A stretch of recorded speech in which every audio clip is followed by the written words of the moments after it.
वृंदावन विहारी लाल की जय। राधा रानी की जय श्री गुरुदेव भगवान की जय। श्री राधे राधे। भक्ति प्रश्नोत्तरी कार्यक्रम प्रारंभ किया जा रहा है। आइए हम भक्ति संबंधित प्रश्नों को श्रवण करें। श्री राधे राधे गुरु जी, आपके श्री चरणों में कोटि कोटि दंडवत प्रणाम। दिल्ली सिंह गुरु जी, इनका प्रश्न है, श्रद्धा एवं विश्वास भाव के बिना भी अग्नि को स्पर्श करने से हाथ जलता है, तो फिर श्रद्धा विश्वास के बिना लिए गए नाम से उसकी महिमा तत्काल क्यों प्रकट नहीं होती? श्री राधे राधे। अग्नि जड़ पदार्थ होता है, क्षित जल पावक गगन समीरा। उसका वस्तुगत गुण होता है। वस्तुगत गुण जो होता है वह निकटता से स्पर्श से प्रभावित करता है, लेकिन उसका जो अधिष्ठाता देवता होता है अग्नि का, अग्निदेव, वो ये नहीं कि झटपट वो प्रकट हो जाएंगे। तो पंचभूत में आने पर पंचभूत का असर रहता है, लेकिन भगवान नाम जो है कोई जड़ पदार्थ नहीं है। भगवान नाम केवल चेतन है। तो जड़ का जो जड़त्व का गुण होता है वो स्पर्श करेगा जरूर, और जहाँ जड़त्व है ही नहीं तो वहाँ जड़त्व वाला तो कुछ भी प्रभाव नहीं होगा, वहाँ केवल चेतन का प्रभाव होगा। तो जैसे अग्नि से आप जल सकते हो, लेकिन अग्नि देवता का दर्शन नहीं कर सकते हो। और राम नाम जो है वो जब श्रद्धा विश्वास के साथ उनकी चेतना को स्वीकार किया जाता है, तब वो शक्ति उनकी प्रकट होनी शुरू हो जाती है। अग्नि देवता जो हैं उनको आप दूर जैसे हैं, अग्नि देवता पास में नहीं है तो गर्मी तो नहीं मिलेगा, लेकिन यदि आपके अंदर अग्नि देवता के प्रति श्रद्धा विश्वास हो तो अग्नि देवता प्रकट हो सकते हैं। किंतु उनका जो भौतिक स्वरूप है वो तो सर्वसुलभ है, और राम नाम का भौतिक स्वरूप नहीं होता, परम चेतन है, किंतु प्राकृत न होने के कारण वो बिना श्रद्धा विश्वास के उनका प्रकटीकरण नहीं होता है। श्री राधे राधे। इनका अगला प्रश्न है, क्या जिसके पाप बहुत अधिक हैं वो प्रभु का नाम नहीं ले पाता है या कतराता है, तो ऐसे में फिर वो क्या करे? हाँ, ये बात सत्य है, क्योंकि पापवंत कर सहज स्वभाव, भजन मोर तेहि भावन काऊ। भगवान ने कहा है ये बात, भगवान श्री राम ने, कि जो पापी अधिक होता है उसको मेरा भजन करना अच्छा नहीं लगता है। और गीता जी में 7वें अध्याय में बात कही गई, नमाम दुष्कृतनो मूढ़ा प्रपद्यन्ते नराधमा मायया पहृत ज्ञान आसुरम भावमाश्रिता। भगवान ने कहा जो आसुरी स्वभाव के होते हैं, जिनके पाप ज़्यादा होते हैं, दुष्कृति होते हैं, उनको भगवान की भक्ति, भजन, नाम ये सब अच्छा नहीं लगता है। और भजन करने वाला इसलिए पापी नहीं पुण्यात्मा चाहिए। येषां त्वन्तगतं पापं जनानां पुण्यकर्मणां ते द्वन्द्वमोह निर्मुक्ता भजन्ते मां दृढ़व्रताः। ये 7वें अध्याय में गीता जी में भगवान ने कहा, येषां त्वन्तगतं पापं जनानां पुण्यकर्मणां। अर्जुन, जिनके पाप नष्ट हो गए हैं पवित्र कर्म करते करते, ते द्वंद्व मोह निर्मुक्ता भजन्ते माम दृढ़व्रताः। वे द्वंद्वों से मुक्त होकर, मोह से मुक्त होकर के दृढ़ व्रत के साथ भजन करते हैं। तो दैवी संपदा में भी यही होता, आसुरी संपदा से मुक्त हुए, दैवी संपदा में भगवान की भक्ति अपने आप शुरू हो जाती है। और 16वें अध्याय में भगवान ने गीता जी में कहा, और 9वें अध्याय में भी कहा कि जो संत होते हैं वो दैवी संपदा युक्त होते हैं, इसलिए उनके अंदर दैवी शक्तियां प्रकट होती हैं। राम नाम दैवी शक्ति है, ये कोई प्राकृत पंचभूत की वस्तु नहीं है। तो आप जितना ही ज़्यादा जड़त्व से दूर होंगे, चेतना युक्त होंगे, उतना ही ज़्यादा आपको प्रिय लगेगा। ये तो आपने सुना ही है कि वाल्मीकि जी जब रत्नाकर डाकू थे तो राम नाम नहीं बोल पाए थे देवर्षि के सामने, तो उन्होंने हार करके उपाय बताया कि अब राम नहीं तू बोल पा रहा है तो मरा मरा बोला कर। उन्होंने समझ लिया कि मरा मरा मरा मरा मरा मरा बोलते बोलते राम राम हो जाएगा, इसलिए गुरुदेव देवर्षि महाराज ने ये कह दिया तो राम नहीं बोल पाता तो मरा बोला कर। और महाराज एक घटना है श्री पोद्दार जी के जीवन की, हनुमान प्रसाद पोद्दार जी के जीवन की एक घटना है कि एक बंगाली मछली मारने वाला बड़ी तेज कड़क धूप में झुलस सा रहा था और तालाब के किनारे बंशी कटिया लगा करके वो मछली मार रहा था। तो उसको जब उन्होंने देखा है श्री पोद्दार जी महाराज ने, तो वो पास में गए और उन्होंने कहा कि बताओ ये तुम क्यों कर रहे हो। वो बोला यदि मैं ये नहीं करूंगा तो पेट कैसे भरेगा, खाने को कहाँ से मिलेगा। तो उन्होंने कहा अच्छा यही बात है, पेट भरने के लिए ही कर रहे हो। बोले हाँ, तो तुम चलो मेरे साथ। बोले देखो यहाँ तुम धूप में हो और बहुत मेहनत करते हो, अब मैं तुमको ऐसा साधन बना दूंगा कि तुम्हें मेहनत भी नहीं करनी पड़ेगी, धूप में भी नहीं बैठना होगा। तो एक सेठ के यहाँ ले गए पोद्दार जी महाराज और उसको बैठाया पंखा के नीचे, और वहाँ धूप तो थी नहीं। बोले यहाँ धूप भी नहीं, यहाँ गर्मी भी नहीं, और आपको कोई मेहनत नहीं करना, बस केवल राम राम बोला करो, राम राम राम राम राम राम ये इतना ही बोलना है।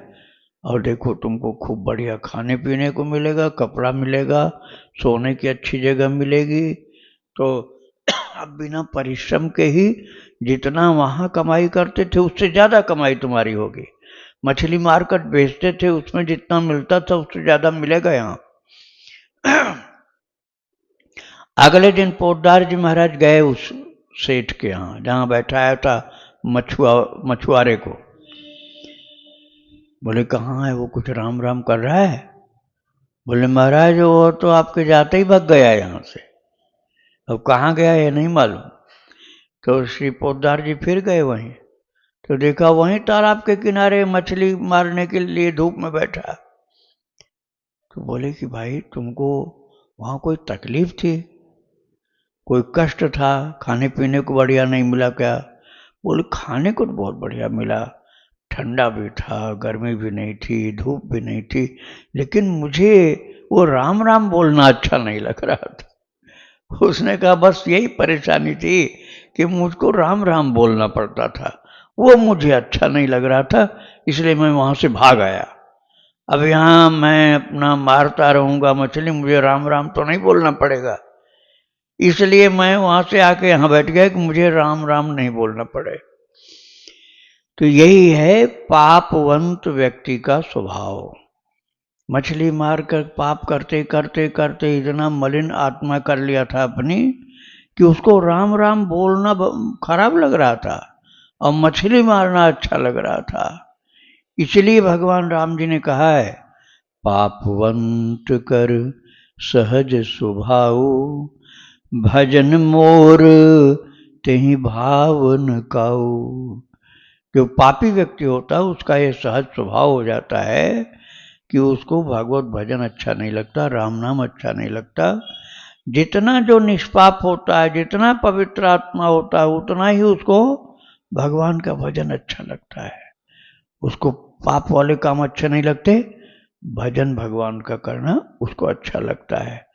तो ये अंतर होता है, पाप अधिक होने पर भजन नहीं होता है। श्री राधे राधे। तो गुरु जी भजन हो भजन जैसे नहीं कर पाते तो फिर ऐसे में गुरु जी वो क्या करे जिससे कि वो भजन करने लग जाए और हाँ, पुण्यात्मा बन उसके जाए? लिए ये करना पड़ेगा कि वो भजन नहीं भी कर पा रहा है तब भी संतों का संग करे। जैसे इत्र बेचने वाला होता है ना, कबीरा संगति साधु की ज्यों गंधी का वास, जो कछु गंधी दे नहीं तो भी वास सुवास। जैसे कबीरदास जी कहते हैं कि एक इत्र, बहुत बढ़िया इत्र बेचने वाला कोई है, उसको गंधी भी बोलते हैं, उस इत्र बेचने वाले को गंधी भी बोलते हैं। तो वो गंधी बेचता है इत्र, बहुत बढ़िया इत्र रखता है, लेकिन कोई आदमी कहता है भाई हम तो खरीद नहीं पाएंगे, चलो हम तुम्हारा ये झोला उठा के लेके चलते हैं साथ में, या तुम्हारे साथ साथ चलेंगे, कोई काम बताओगे तो कर लिया करेंगे। बोला अच्छा चलो ठीक है, पैसा तो हम नहीं देंगे लेकिन तुम साथ में चल सकते हो। तो वो जब चलने लगा गंधी के साथ जो व्यक्ति, इतनी सुगंध उसको आ रही थी गंधी के झोले से, कपड़े से, इत्र से, कि वो उसको बड़ा अच्छा लगने लगा। और साथ रहते रहते वो कहने लगा अब हम दुर्गंध वाले नाला के पास नहीं रहेंगे, अब हमको तो आप ही के पास रहना अच्छा लग रहा है। ऐसे ही संतों का संग यदि किया जाए, कबीरा संगति साधु की ज्यों गंधी का वास, जो कछु गंधी दे नहीं तो भी वास सुवास। गंधी ने कह दिया मैं पैसा नहीं दूंगा, साथ में रह सकते हो। बोला आज में तो बड़ा अच्छा आनंद आ रहा है, और नाला के पास पड़े रहते से दुर्गंध आती रहती थी, आपके पास भले पैसा न मिले लेकिन इतनी सुगंध आ रही कि मुझे बहुत अच्छा लग रहा।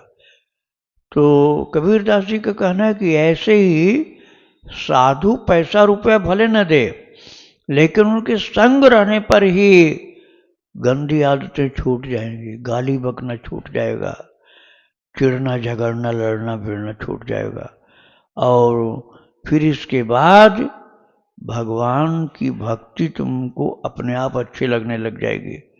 भगवान की भक्ति, संतों की सेवा, भगवान की सेवा, केवल संग रहने से ये सब शुरू हो जाएगा और पाप छूटते जाएंगे, खत्म होते जाएंगे, पाप नष्ट हो जाएंगे, निष्पाप पवित्र आत्मा हो जाओगे। अर्थात संतों का संग करना पड़ेगा। इसीलिए शबरी माता से नवधा भक्ति का वर्णन करते हुए भगवान श्री राम ने जो 9 प्रकार की भक्ति बताई है, उसमें पहली भक्ति क्या बताया? प्रथम भगति संतन कर संगा, दूजे रतिमम कथा प्रसंगा। राम जी ने कहा पहली भक्ति है संतों का संग करो, जो भगवान का भजन करते हैं उनका संग करो, उनका संग करने से ही सुधार होना शुरू हो जाएगा। उसके बाद होगा भगवान की कथा में, भक्तों और भगवान की कथा में प्रेम होना। श्री राधे राधे। अहमदाबाद से गुरु जी, इनका प्रश्न है, गुरुदेव मैं कार्तिक पूर्णिमा को वृंदावन आई थी और आपसे मिली भी थी। 6 नवंबर को भक्ति प्रश्नोत्तरी कार्यक्रम में भी मुझे सौभाग्य मिला था बैठने का और आपके दर्शन करने का।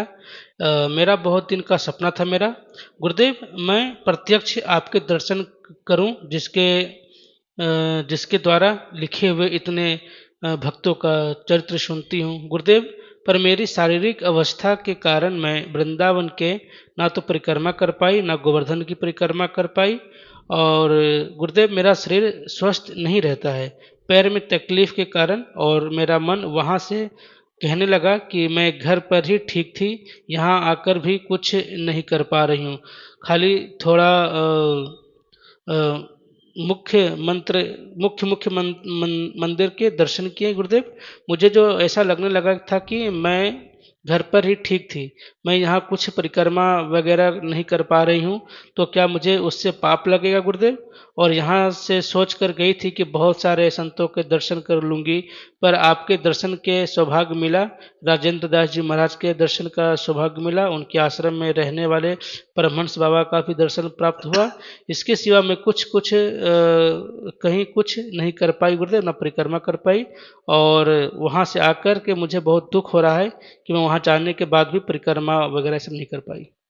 नहीं, ऐसा नहीं है। अब मैंने अभी बताया ना, जो कुछ गंदी दे नहीं तो भी वास तो वास।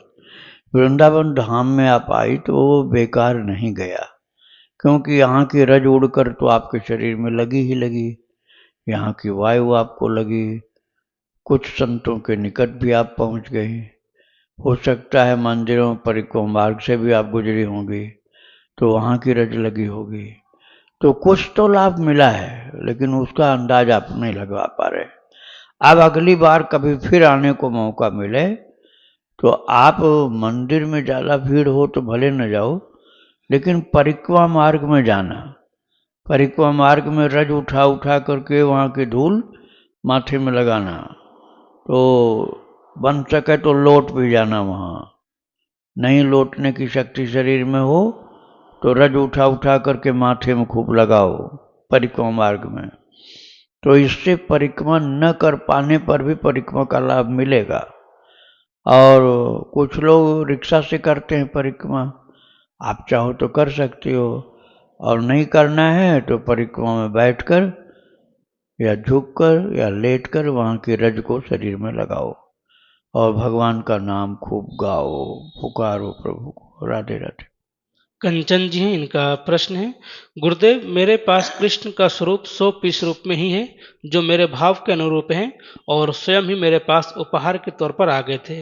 अब मैं इनकी ही सेवा जो संभव होती है करती हूँ, लेकिन मैं इन्हें शयन नहीं करा पाती, इन्हें स्नान भी नहीं करा पाती। बस साफ रुई को पानी में भिगोकर इन्हें रोज साफ कर देती हूँ और इन्हें ही भोग लगाती हूँ। इन्हें मैंने मंदिर में भी नहीं रखा है, क्योंकि मैं कुछ दिन मंदिर में नहीं जा सकती, इन्हें साथ में कहीं ले जा भी नहीं सकती। मैंने इनकी फ़ोटो अपने फ़ोन में रखी है, जिससे दूर होने पर भी मैं इनके दर्शन कर सकूँ। गुरुजी दिन भर ये खड़े ही रहते हैं, कहीं कोई अपराध तो मुझसे नहीं हो रहा है? क्या मुझे कृष्ण का नया विग्रह लाना चाहिए? देखो, नहलाने की जगह आप भीगे कपड़े से उनके शरीर को पोंछ सकती हो, लेकिन शयन कराने का प्रयास करो। उनको कभी कभी, नहीं रोजाना, तो कभी कभी ये शयन करा सको तो करा दो।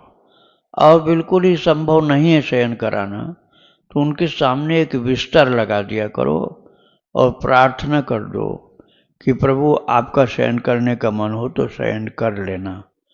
बड़े मंदिरों में भी ऐसा किया जाता है, जहाँ पर ठाकुर जी अचल स्वरूप होते हैं वहाँ शैया लगाई जाती है, उनको लिटाया नहीं जाता, और छोटे स्वरूप होते हैं तो लिटाए जाते हैं। तो आप यदि शयन नहीं करा सकते हो तो शैया उनके सामने लगा दिया करो। श्री राधे राधे। अतुल कुमार नोटियाल जी नैनवाग से, इनका प्रश्न है, हे गुरुदेव आपकी अमृतमय वाणी के कारण मेरे जैसे अल्प बुद्धि साधक को भी थोड़ी सी साधना समझ प्राप्त हो रही है। यह केवल आपकी अकारण कृपा का ही फल है। गुरुदेव आपकी पवित्र वाणी और सत्संग धारा को मैं भक्ति आश्रम यूट्यूब के चैनल के माध्यम से पिछले 4 वर्षों से निरंतर श्रवण कर रहा हूँ, जिससे सांसारिक परिस्थितियों में भी साधक मार्ग पर टिके रहने की शक्ति प्राप्त हो रही है। आपकी सत्य शिक्षा से यह समझ पाया हूँ कि कुसंग त्याग, एकांत सेवन, भक्त चरतावली पठन एवं सात्विक अन्य साधन के मूल स्तंभ है। आपकी कृपा से यह भी ज्ञात हुआ है कि मसूर दाल, बैगन, गाजर, मशरूम साधक के वर्जित आहार में सम्मिलित है। मेरे हृदय के कुछ प्रश्न हैं। जैसे पहला प्रश्न गुरुजी ने कहा, कौन कौन सी दालें एवं सब्जियां वैष्णव साधक सात्विक नियमों के अनुसार ग्रहण कर सकते हैं? देखो, साग सब्जी बहुत होती हैं, सैकड़ों प्रकार के होते हैं, सभी पर रोक नहीं लगा हुआ है। आप मुख्य रूप से लहसुन प्याज नहीं खाओ, और यदि आप इस पर ज़्यादा ध्यान देना है आपको, तो मशरूम नहीं खाना, जो कुकुरमुत्ता जिसको बोलते हैं ना, मशरूम, वो नहीं खाना। और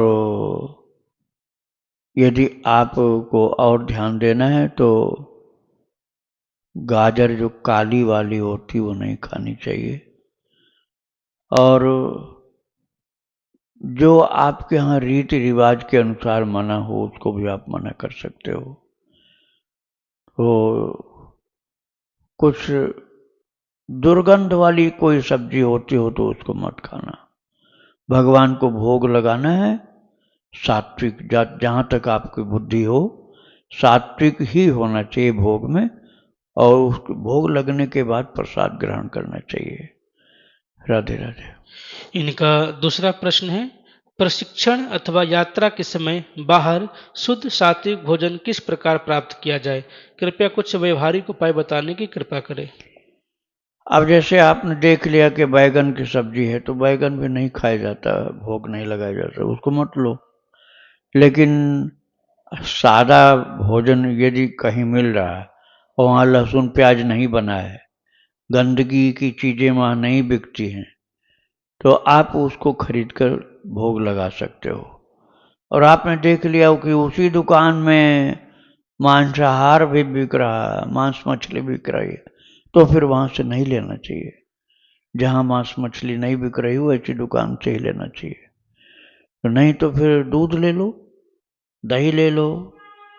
आपके पास तो रोटी नहीं हो तो रोटी कहीं बन रही हो, कोई ढकेल पर बन रही हो, वहाँ तो मांस मछली होगा ही नहीं, वहाँ से रोटी ले लो, दही या दूध से भगवान को भोग लगा के खा लो। ढकेल पर तो बंगाल में भले बिकता हो, लेकिन यहाँ तो मांस मछली ढकेल पर बिकता नहीं। तो रोटी लेकर के दूध या दही से, या सब्जी ऐसी हो, सब्जी या दाल कि उसमें लहसुन प्याज नहीं हो, तो आप उसको पा सकते हैं। श्री राधे राधे। इनका आखिरी प्रश्न है, गुरुदेव, होटल रेस्टोरेंट में प्रायः प्याज लहसुन का प्रयोग, तामसिक भोजन वाले पात्र, मिश्रित तेल मसालों का उपयोग भोजन की शुद्धता नष्ट कर देता है। ऐसी परिस्थिति में जीवन की न्यूनतम आवश्यकताएं भी शुद्धता पूर्वक किस प्रकार पूर्ण हो? कृपया इस दिन साधक का मार्गदर्शन करें। इसके लिए तो फिर आपको जल्दी से ऐसा होटल नहीं मिलेगा जैसा आप चाहते हैं, तो ढकेल से लेना ज़्यादा अच्छा होता है। जो ढकेल का मतलब जो कहीं ठेला बोलते हैं, कहीं रेडी बोलते हैं, कहीं ढकेल बोलते हैं, चार पहिया को जो ढकेल ढकेल के चलाते हैं, वो लोग ऐसी गंदी चीज़ नहीं बेचते हैं। और जिसके यहाँ गंदी चीज़ हो उनके यहाँ से मत लो। और आप चाहो तो फल खा लो, दूध पी लो, ये तो हर जगह सुलभ है। सत्तू का भी उपयोग कर सकते हो, सत्तू में गंदगी नहीं होती है। तो आप जितना निभ जाए उतना निभाओ, बस राम राम रटते रहो, भगवान का नाम जपते रहो, जानबूझकर गंदी चीजें मत खाना। श्री राधे राधे। समृद्धि जी हैं जयपुर से, इनका प्रश्न है, बुद्धि को तेज कैसे करें? बुद्धि को तेज करने के लिए अलग कार्यक्रम मत चालू करो, भगवान के भजन से ही बुद्धि तीव्र हो जाती है। और भगवान का भजन यदि छोड़ दिया तो बुद्धि तीव्र भी होगी तो गंदगी में ले जाएगी। अरे जो लोग विदेश में रहते हैं, अपने भारत के भी और विदेशी लोग भी, वो महागंदगी खाते हैं, बहुत गंदी चीज़ें खाते हैं ज़्यादातर। और वो क्या कम बुद्धिमान होते हैं? वो बहुत बुद्धिमान होते हैं, खूब पढ़े लिखे लोग हैं, खूब पढ़े लिखे हैं, अच्छी बड़ी बड़ी डिग्रियां हैं, खूब पैसा कमाते हैं, लेकिन खाएंगे बहुत गंदी चीज़ें। तो उस बुद्धि तीव्र होने से फायदा क्या हुआ? बुद्धि तीव्र नहीं करो, भगवान की भक्ति में लगो, खूब जप करो, खूब भक्तों का चरित्र सुनो, भगवान का चरित्र सुनो। उससे ये होगा कि बुद्धि आपकी पवित्र हो जाएगी। बुद्धि पवित्र होना ज़्यादा फायदे की बात है। बुद्धि तीव्र हो गई, अब आप जीव जंतु मार के खा रहे हो, तो उस ऐसे बुद्धि की तीव्र होने से लोग कोई लाभ नहीं, हानि हानि। राधे राधे। इनका दूसरा प्रश्न है, जाने अनजाने में भक्तों का दिल दुखाया है, अब कैसे सुधार करें? क्या हमें राम जी माफ करेंगे? हमें समझ नहीं आता था क्या सही क्या गलत है, और हिम्मत भी नहीं थी बोलने की। अब और डर लगता है कि हमने आवाज नहीं उठाई। देखो अब से सुधर जाओ, कोई बात नहीं है, बीत बीत ये तो बीत गई, लेकिन अब आगे की सुध ले, आगे की सुध लेनी चाहिए कि हमसे अब गलती नहीं हो। जैसे भक्त लोगों को उल्टा सीधा बोल दिए, अब उन लोगों को सिर झुका के राधे राधे, राम राम, जय सिया राम, जय श्री कृष्ण, जो भी आपके यहाँ बोला जाता हो, वो सिर झुका के, हाथ जोड़ के सिर झुका के, महाराज जी, भक्त जी, महाराज, भैया, जो भी आप बोलो, राम राम राम राम राम, जय श्री कृष्ण, जय श्री कृष्ण, जय श्री राम, जय श्री राम, श्री राधे राधे, आप जो भी भगवान का नाम बोलो, भगवान का नाम बोल करके उनको प्रणाम करो। तो भगवान का नाम बोलकर प्रणाम करने से भी भक्ति ही आगे बढ़ती है और दुर्गुणों का नाश होता है। श्री राधे राधे। इनका अगला प्रश्न है, कई बार भक्तों की बातें समझ नहीं आती, कैसे समझे उन्हें जिससे कि अश्रद्धा न उत्पन्न हो? उनको केवल आप अच्छे भाव से देखो, उनकी जांच करने की कोशिश मत करो। उनके अंदर ज्ञान है कि नहीं, वे भक्त हैं कि नहीं, उसमें क्या क्या कमी है, ये आप ढूंढना शुरू करोगे ना, तो आपका नुकसान होगा, क्योंकि आपका जो भाव अच्छा बना था उसमें कमी आ जाएगी और आपको दोष दर्शन का पाप लग जाएगा। इसलिए ऐसा करना ही नहीं चाहिए। राधे राधे। इनका आखिरी प्रश्न है, महाराज जी, पहले मेरी माता मांस बनाती थी क्योंकि घर पर जबरदस्ती बनवाया जाता था। मना भी करती थी पर फिर भी बनाना पड़ा। हरि कृपा से अब नहीं बनती, पर अब पहले के किए हुए कर्म को कैसे मिटाएं? अब देखो, माता जी को ही प्रार्थना करके ऐसे गंदे आहार से दूर करो। आप तो खाते नहीं हो, अच्छी बात है, आप सुधर गए, लेकिन माता जी का भी कल्याण हो, इसलिए उनका सुधार करो। उनसे प्रार्थना करो कि ये राक्षस का भोजन होता है, जो इसको खाते हैं वो नरक में चले जाते हैं, वहाँ उनको पीटा जाता है, गर्म लोहा से मारा जाता है, काटा जाता है। ये जीव जंतुओं को जो मारता है, खाता है, पकाता है, उन लोगों को कड़ाह में उबाला जाता है, बहुत पिटाई होती है। उसके बाद जब जन्म लेते हैं तब फिर उनको भूत प्रेत बना दिया जाता है। ये सब बातें अपनी माँ को समझा करके गंदे भोजन से उनको दूर करो और फिर अपने साथ बैठा के थोड़ी देर श्री राम जय राम, जय जय राम, सीताराम सीताराम, सीताराम जय सीताराम, कुछ देर बोला करो माँ के साथ बैठकर, और उनसे भी बुलवाओ, तो इस तरह से उनका जीवन बदल जाएगा। श्री राधे राधे। दिल्ली से गुरु जी, इनका प्रश्न है, नहीं कली कर्म ना भगति विवेकु, राम नाम अवलंबन एकु।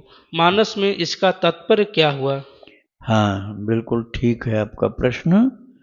नहीं कलि कर्मन भगति विवेको, राम नाम अवलंबन एको।